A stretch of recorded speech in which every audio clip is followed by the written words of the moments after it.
Okay students, अब हमने पढ़ना है लॉगरिथमिक फंक्शन। सबसे पहले इसकी डेफिनेशन देखते हैं कि लॉगरिथम फंक्शन होता क्या है। The logarithm function with base a, हमेशा जहाँ लॉगरिथम फंक्शन का जिक्र आएगा उसके साथ उसकी बेस भी बताई जाएगी। y is equal to log base a of x, यानी आप x का लॉग ले रहे हो बेस a के ऊपर। The inverse of the base a exponential function y is equal to a power x, यानी कि आपने बेस ए को रखते हुए उसकी एक पावर एक्स पे उसकी कैलकुलेशन की तो आपको वाई आंसर मिला। उसका जो इनवर्स फंक्शन है वो होगा लॉग ए एक्स। ठीक है, यानी कि लॉग और एक्सपोनेंशियल फंक्शन एक दूसरे का उलट होते हैं। जैसे मैं कहूँ कि टू की पावर, टू मेरी बेस है और पावर जो है वो एक्स थ्री पावर है, two power three is equal to 8।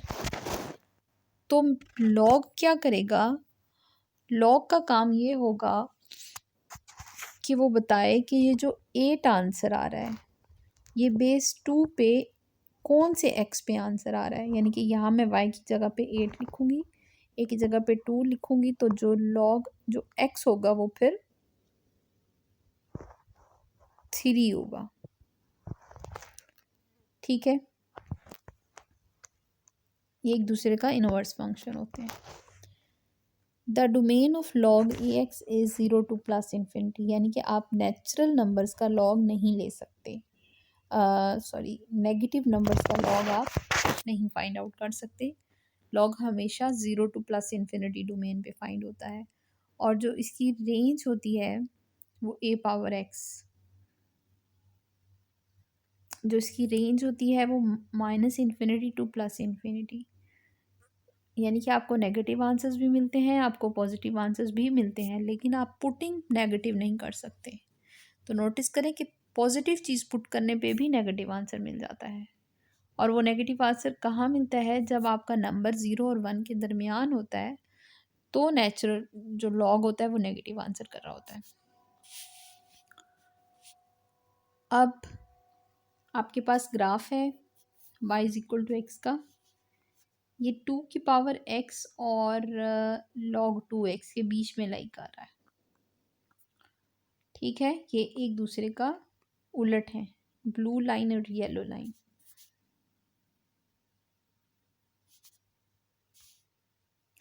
इसमें जो इम्पोर्टेंट है देखना, वो हम देखेंगे कि लॉग में प्रॉपर्टीज कौन सी होती हैं। The function y is equal to natural log x is called the natural logarithm function and y is equal to log x is often called the common logarithm function.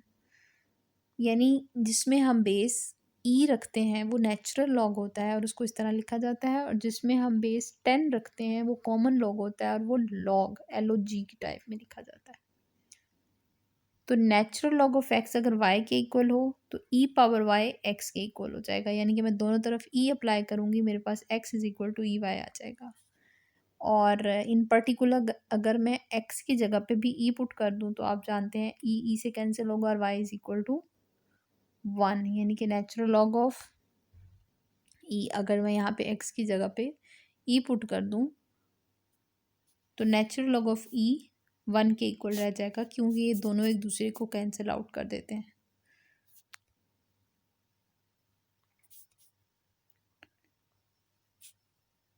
Properties of logarithm क्या है, John Napier ने इसे invent किया था। Single most important improvement in arithmetic calculation before the modern electronic computer, what made them so useful is that the property of logarithm reduce multiplication of positive number to addition of their logarithm, division of positive number to subtraction of their logarithm, and exponentiation of number to multiplying its logarithm by the exponent। यानी कि जब बड़े बड़े numbers को product लेने का अमल होता है तो नेचुरल लॉग आसानी से उनको ऐड करने का काम करवा देता है, और जो बड़े बड़े नंबर्स की डिवीजन का काम होता है वो नेचुरल लॉग उनकी सब्ट्रैक्शन पे करवा देता है। इस चीज़ को आप पे ये बात क्लियर हो जाएगी इस तरह से। प्रोडक्ट रूल चेक करें, For any number b greater than 0 and x greater than 0 the natural log satisfy the following rules। यानी कि ये हम पॉजिटिव नंबर्स के लिए बात कर रहे हैं कि natural log of b x जो होता है वो इनका सम के इक्वल होता है। Natural log of b over x जो होता है ये इनके नेचुरल लॉग के सब्ट्रैक्शन के इक्वल होता है। नेचुरल लॉग ऑफ 1/x जो होता है वो minus natural log of x के इक्वल। क्यों? क्योंकि नेचुरल लॉग ऑफ 1 0 हो जाएगा और डिवीजन की वजह से माइनस का साइन लगेगा और फिर नेचुरल लॉग ऑफ एक्स बच जाएगा आपके पास।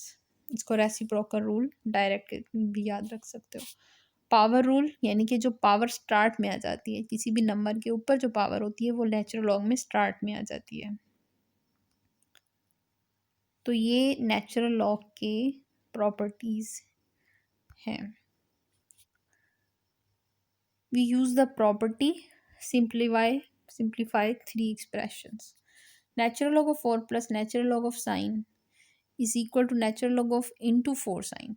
ये आपको प्रूव करना है कि ये इसके इक्वल होता है। तो किस तरह करेंगे? ये सम में लिखा हुआ है, आप इसको प्रोडक्ट में रूल के थ्रू लिख सकते हो। ठीक है, प्रोडक्ट रूल। ये ओवर लिखा हुआ है तो आप इसको क्वोशंट रूल की मदद से सब्ट्रैक्शन में लिख सकते हो। ये रेसिप्रोकल रूल की मदद से जब भी ऊपर 1 होगा तो नीचे वाले के साथ माइनस का साइन लग जाएगा। और इसको फर्दर में पावर रूल लगा के मज़ीद सिंप्लीफाई कर सकती हूँ। तो इस किस्म के जितने भी क्वेश्चंस हैं ये आप छोटी क्लासेस में कर चुके हैं। ए एक्स और लॉग एक्स की जो इनवर्स प्रॉपर्टीज़ हैं वो क्या कहती हैं? ये आपको मैं बता चुकी हूँ कि जो नेचुरल लॉग है वो और जो ई होता है ये एक दूसरे को कैंसिल आउट कर देते हैं। ठीक, अगर बेस ए है तो ए की पावर भी अगर आप लॉग ए एक्स ले लोगे तो वो कैंसिल कर देगा। यानी कि बेस ए लॉग ए को कैंसिल कर देता है, एक दूसरे का उलट होंगे, शिफ्ट होंगे। इसी तरह से जो नेचुरल लॉग है उसकी बेस ई होती है तो जब ये ई की पावर में खुद नेचुरल लॉग आएगा तो ये भी एक दूसरे को कैंसिल कर देंगे और ये एक्स रह जाएगा।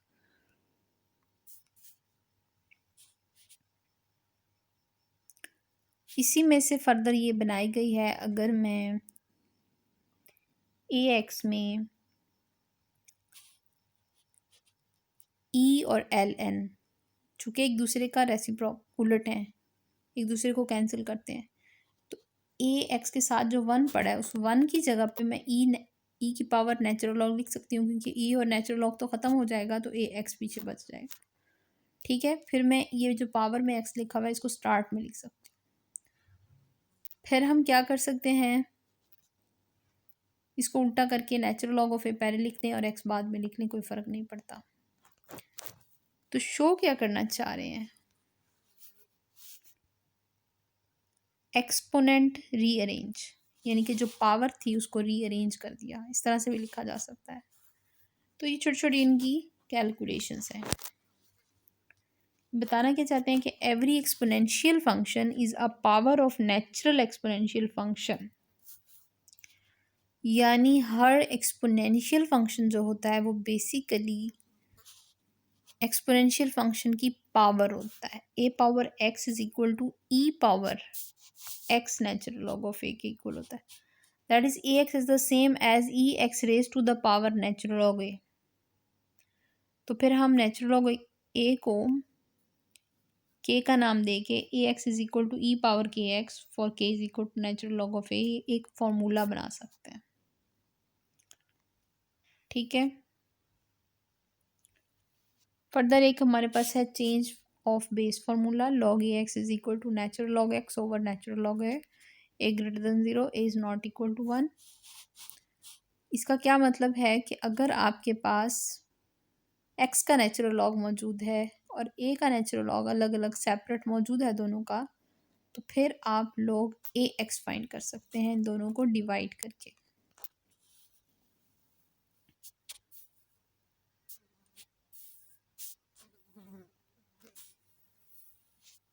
ये जितनी भी इनकी एप्लीकेशंस की एग्जांपल्स हैं ये आप स्टडी नहीं करेंगे। हम आते हैं इनवर्स ट्रिग्नोमेट्रिक फंक्शंस पे, जो कि ट्रिग्नोमेट्रिक 6 बेसिक ट्रिग्नोमेट्रिक फंक्शंस हम पीछे पढ़ चुके हैं। रेशोज विद देयर को रेशोज। अब उनके इन्वर्सेस की डिस्कशन है कि उनके इन्वर्स के ग्राफ्स कैसे बनते हैं या उनकी डोमेन रेंज क्या होती है। और ट्रिग्नोमेट्रिक फंक्शंस की जो डोमेन और रेंज है ये एमसीक्यू पॉइंट ऑफ व्यू से बहुत अहम है। यानी कि आपके पास एमसीक्यू अपेयर होगा जिसमें पूछा जाएगा कि साइन की डोमेन कौन सी है इनमें से, या साइन इनवर्स की डोमेन कौन सी होगी या रेंज कौन सी होगी। तो वो आपको सेट्स याद रखने पड़ेंगे। y is equal to sine x की डोमेन आपको बताएगी है -π/2 टू +π/2 और रेंज इसकी होगी -1 से +1। इस तरह से जो कॉज है उसकी डोमेन 0 टू पाई इस फंक्शन के अंदर, इस ग्राफ के अंदर, और रेंज -1 टू 1। जो टेंजेंट है -π/2 से +π/2 के बीच में वैल्यूज फाइंड करते हैं हम, और वो -∞ टू +∞ आंसर करता है। इसी तरह आपके पास कॉट की भी मौजूद है, सीकन की भी मौजूद है और कोसीकन की भी मौजूद है। इनवर्स को आप जानते हैं हम आर्क के नाम से भी पढ़ते हैं, यानी साइन इनवर्स ऑफ एक्स की बजाय हम इसको आर्क साइन एक्स भी कह सकते हैं। इसी तरह से बाकी सब के नेम्स भी इस तरह से लिखे जा सकते हैं। और आप इन फिगर्स में आप इनके इनवर्सेस की डोमेन और रेंज देख सकते हो।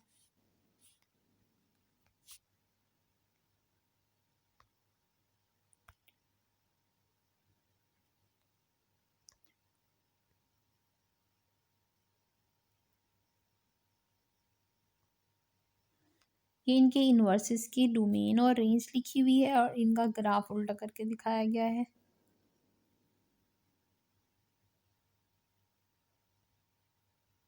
This is for cos inverse and this is for tan inverse. ये इनकी डोमेन और range, you have to memorise it.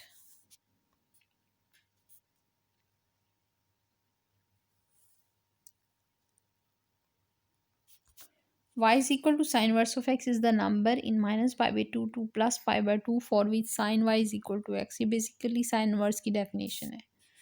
And cos inverse of x 0 to pi के बीच में जितने भी ऐसे नंबर्स जिनके लिए कॉज y x के बराबर आंसर करता है उसको हम कॉज इनवर्स ऑफ x कहते हैं।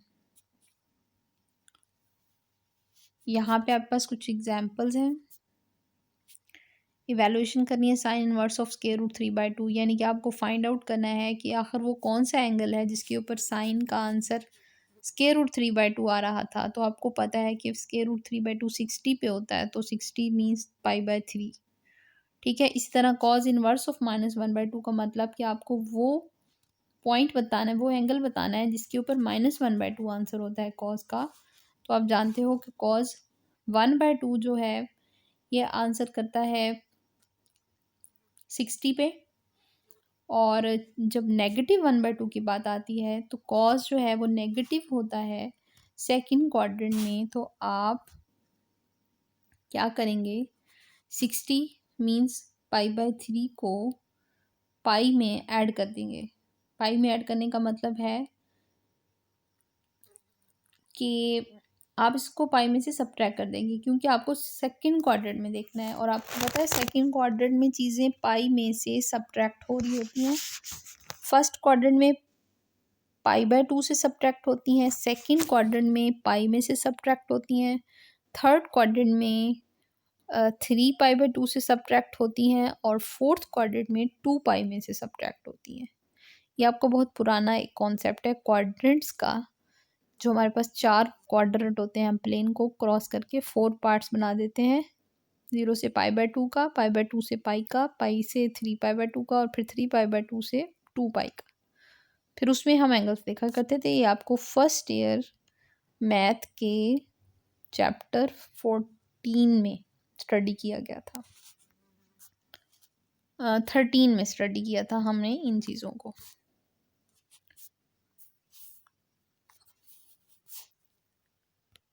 तो कॉज जो है वो 1/2 आंसर कर रहा होता है π/3 पे, लेकिन माइनस के लिए सेकंड क्वाड्रेंट में जाने के लिए पाई में से जब आप π/3 को माइनस करेंगे तो वो 2 π/3 आ जाएगा।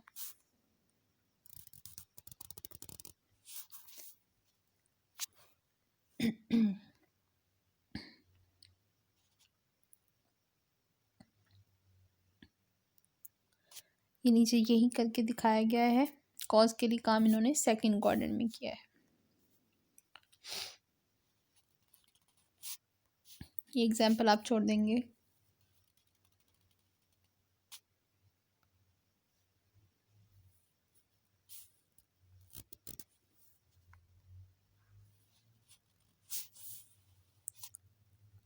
फर्दर हम एक्सरसाइज पे आ जाते हैं। इसकी डिस्कशन जो है वो हम नेक्स्ट वीडियो में करेंगे।